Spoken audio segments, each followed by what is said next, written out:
Namaste children, welcome back. I am Vishwanath from Pearl Public School. Today we are going to discuss the new lesson in history part. The first lesson is about how to trace the things which happened in the past. How we have to trace and how we have to find out the incidents which were happened in the past. It was so difficult for some archaeologists. So, how they have collected the sources, how they have divided it, and what were the problems they have faced while tracing the changes in the world.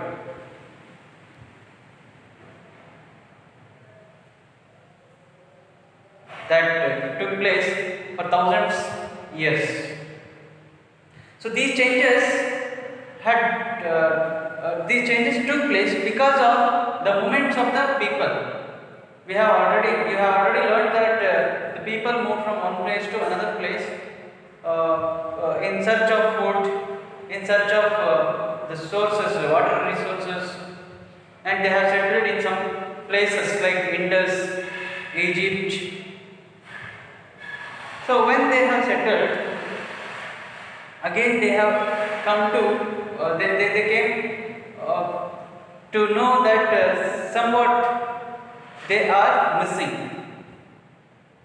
When people lived in one place for long time, they wanted to get in touch with others.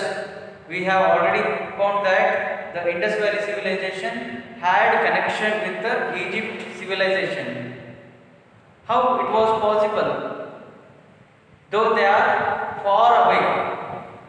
So because the people did not start moving from one place to another place. So here we are going to learn, in this lesson we are going to learn how these movements of the people changed the world, and how the archaeologists, historians and the writers found all these changes which took place because of the movements of the people. So here the movement of the people took place because of some inventions like map and navigation. Europeans are very good at building the new ships and big ships, strong ships, and they have also prepared the maps very first in the world. These maps helped them to move to several places in the world. Because of that, Europeans came to India by using those maps.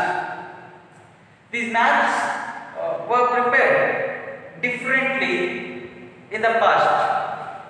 The maps which we are seeing now were totally different from the maps which were prepared by cartographers in the past.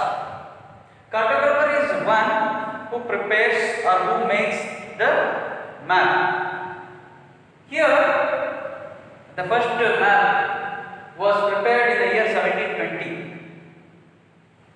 and the Al-Idrisi, he used that, he prepared that map, and this map helped the Europeans to reach many places. And when by using these type of sources, the people moved to the several places in the world, and when they moved from one place to another place, even the culture, the language, these also changed. The technology, these all things were started changing. For example, you can see that if we go and live in Tamil Nadu, we will start learning Tamil. If some other foreigner is one who doesn't belong to the same land. When foreigner comes here, there were chances to spread his own culture here. Then the change automatically take place. So because of the movement of these people in the past, the many things were changed. It may be food, it may be language, it may be culture, technology. These all things were changed.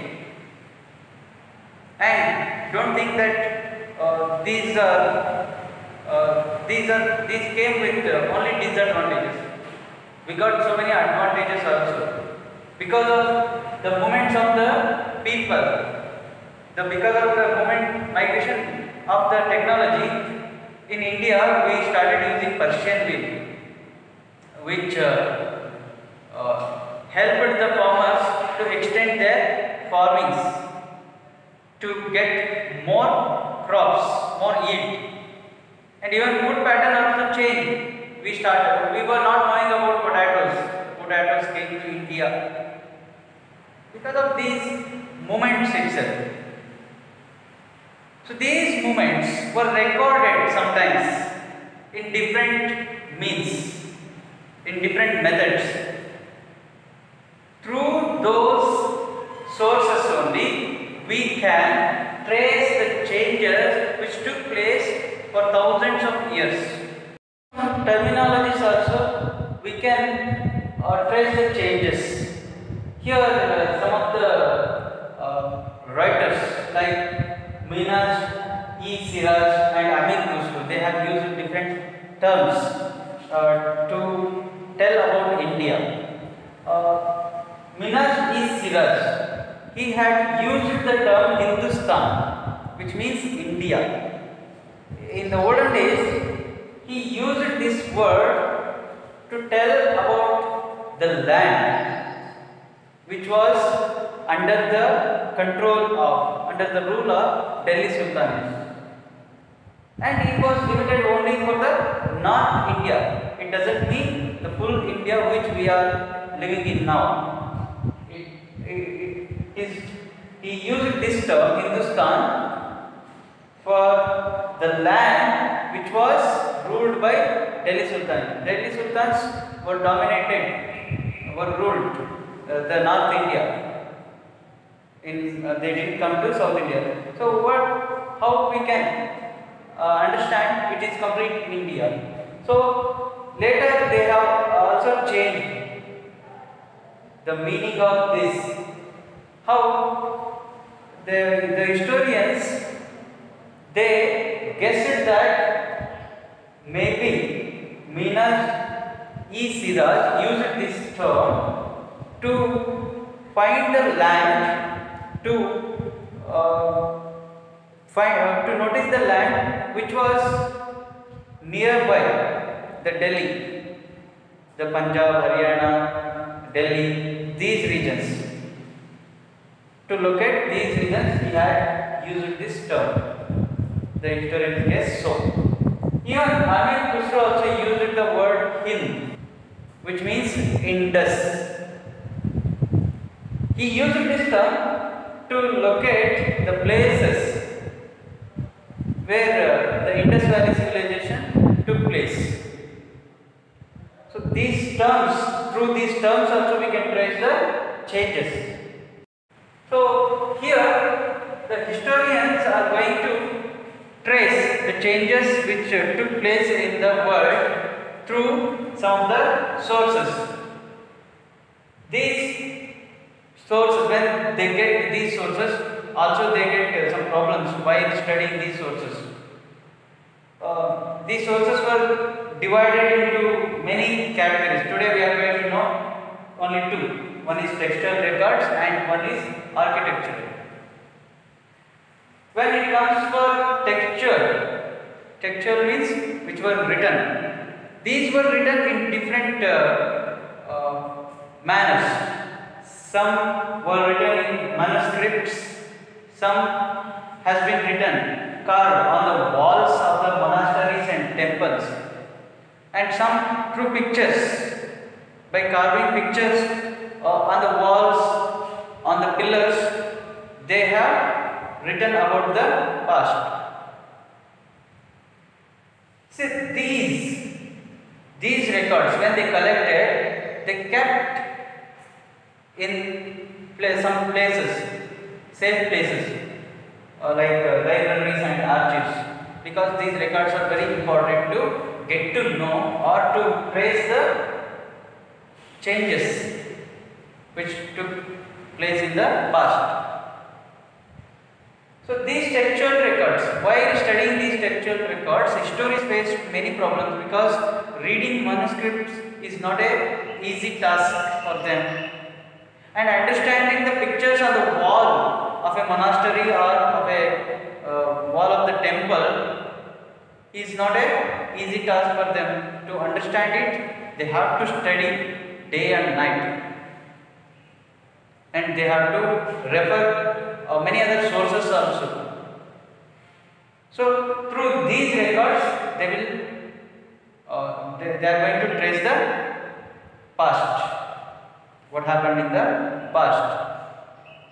Then architectural records. In this, you can see the temples, buildings, many other architectural works. By seeing their styles, they come to know who had built those monuments, what were their interests, what technology they used. All these they are going to trace through architectural records. So in the next class, we will go into the detailed explanation of this lesson.